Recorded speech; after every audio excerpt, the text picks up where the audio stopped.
இல்லாத பேய இருக்கிற மாதிரி காமிச்சு வீடியோ பண்ணி யூடியூப்ல போட போறோம். ஒன் டைம் பாப்போம். இது பெருசா ஒண்ணு இல்ல. நல்லா இருந்துச்சு. சூப்பர். நல்லா இருந்துச்சு. பவானியை யார் என்னன்னு தெரியுமா? நல்ல அட்டெம்ப்ட் பட் ஸ்கிரீன் பிளே அந்த அளவுக்கு இல்ல. பரவாயில்ல, நயன்தாரா ஆக்டிங் நல்லா இருக்கு. நயன்தாரா ஆக்டிங் தான் பெஸ்ட். டியூவல் ரோல் நல்லா பண்ணிருக்காங்க. நயன்தாரா செம்மையா நடிச்சிருக்காங்க. பவானி கேரக்டரை லீவ் பண்ணிருக்காங்க. இப்போ இருக்கிற இன்டர்நெட் சினாரியோல கான்ட்ரோவர்ஷியலா கண்டென்ட் போட்டா தான் ஆடியன்ஸ் பாப்பாங்க. சூப்பரா இருக்கிற படத்தை மொக்கன்னு சொல்லணும். நல்லா இருக்கு. நயன்தாரா அது ஃபர்ஸ்ட் அட்டெம்ப்ட் நல்லா இருக்கு. ஃப்ளாஷ்பேக்லாம் நல்லா சூப்பராக இருக்கு. ஒரு டிஃப்ரெண்ட்டாக இருக்கு. Different thrilling. மொக்கது. நயன்தாரா ஆக்டிங்காக மட்டும் தான் தேட்டரில் உட்கார முடிஞ்சது, வேற எதுவும் இல்லை. நல்லா இருக்கு. நல்லா இருக்கு. பிரைம் மினிஸ்டரை கழுவி ஊத்தணும். எது நடந்தாலும் இல்லுமினாட்டி தான் காரணம்னு சொல்லணும். அது கம்யூனிட்டியா? ரெண்டுமே டிஃப்ரெண்டான ரோல், ஒன்றுத்துக்கு ஒன்றும் இது பண்ணாமல் சிமிலாரிட்டி காட்டாமல் ரெண்டுமே டோட்டல் டிஃப்ரெண்டாக ரோல். எமோஷனலாக படம் நல்லா இருக்குது. த்ரில்லிங் இன்னும் கொஞ்சம் பெட்டராக இருந்திருக்கலாம்னு தோணுச்சு. நல்லா இருந்துச்சு. ஒரு வாட்டி பார்க்கலாம் படம். டோட்டலாக படம் என்டர்டெய்னிங்காக இருக்குது. ஒரு டிஃப்ரெண்ட்டான த்ரில்லர் மூவி. செம்ம. எப்பவுமே தலைவினாலே செம்ம தானே. எனக்கு படம் பார்த்த ஃபீலே இல்லை. யோகி பாபு ஃபர்ஸ்ட் ஹாஃப்ல நல்லா காமெடி பண்ணிருக்காரு. அவ்வளவுதான். Comedy first half Yogi Babu நல்லா இருக்கு. யோகி பாபு காமெடி பண்ணியிருக்காரு. ஃபர்ஸ்ட் ஹாஃப் மட்டும் தான்.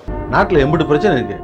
இப்போ இது தேவையா? யோகி பாபு அதுதான் ஃபர்ஸ்ட் ஹாஃப் வந்து யோகி பாபு சார் இருக்கிறதுனால அந்த காமெடி நல்லா இருக்கு. ஸோ அது வந்து ஜோவிலாக போகுது. செகண்ட் ஹாஃப் வந்து கொஞ்சம் ரொம்ப சீரியஸாக போகுது. அது வந்து கொஞ்சம் ஸ்லோவாக இருக்கிறதுனால மியூசிக்லாம் செம்மையாக இருக்குது. யோகி பாபுக்கு அவ்வளோ பெரிய ரோல் கொடுக்கல சீரியஸாக. அவர் கொஞ்சம் டம்மி ஆக்கிட்டாங்க சீரியஸாக, அவ்வளோதான். யோகி பாபு ஃபர்ஸ்ட் ஹாஃப் மட்டும் தான் வராரு. ஒரு சில கவுண்டர்ஸ்லாம் நல்லா இருக்கு.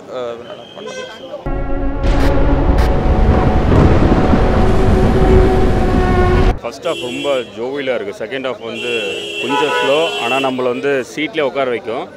அந்த மேகதூதம் பாட்டுக்கு வந்து அது ரொம்ப டிஃப்ரெண்ட்டாக இருக்குது. நயன்தாரா மேடம் செம்மையாக பண்ணியிருக்காங்க. கலையரசன் சாரும் செம்மையாக பண்ணியிருந்தார்.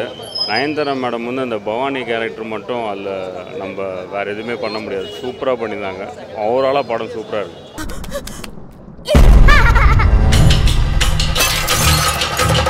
அவங்க கூட கெமிஸ்ட்ரி ஒர்க் அவுட் ஆச்சுன்னு நினைக்கிறீங்களா நீங்கள்? இல்லை, அவங்க கூடன்றதை மீறி அந்த பவானின்ற கேரக்டர் தான் நீங்கள் பார்க்கணும். பவானின்ற கேரக்டரோட ஒர்க் அவுட் ஆயிருக்குன்னு தான் நினைக்கிறேன். அதை பார்க்கும்போது நீங்கள் தான் பார்த்துட்டு சொல்லணும். எனக்கு பிடிச்சது இல்லை, ரொம்ப என்ஜாயபிளான ஒரு கண்டென்ட் இல்லை. ரொம்ப ஒரு மாதிரி பொறுமையாக எமோஷனலான ஒரு கண்டென்ட். ஸோ அதனால் பொறுமை பார்த்துட்டு எல்லோரும் என்ஜாய் பண்ணாங்க. நீங்கள் மார்க் கொடுத்தீங்கன்னா எவ்வளோ தருவீங்க சார்? 10க்கா 8. எனக்கு ரொம்ப பிடிச்சிருந்தது. எனக்கு பவானி அமுதனோட பொசிஷன் ரொம்ப பிடிக்கும். அதனால் இந்த கேரக்டர் உங்களை எமோஷனலி பர்சனலாக ஏதாவது? அப்படி இல்லை, பர்சனலாக இல்லை. பட் ரொம்ப பிடிச்சிருந்துருக்கு. இப்போ நரேட் பண்ணும்போது ஒரு ஃபீல் இருக்கும்ல, அது இப்போ ஸ்க்ரீனில் பார்க்கும்போது அதிகமாக தான் இருந்தது. சூப்பர். Thank you so much. நான் ஆரம்பிச்சு வச்சதை நானே முடிக்கிறேன்.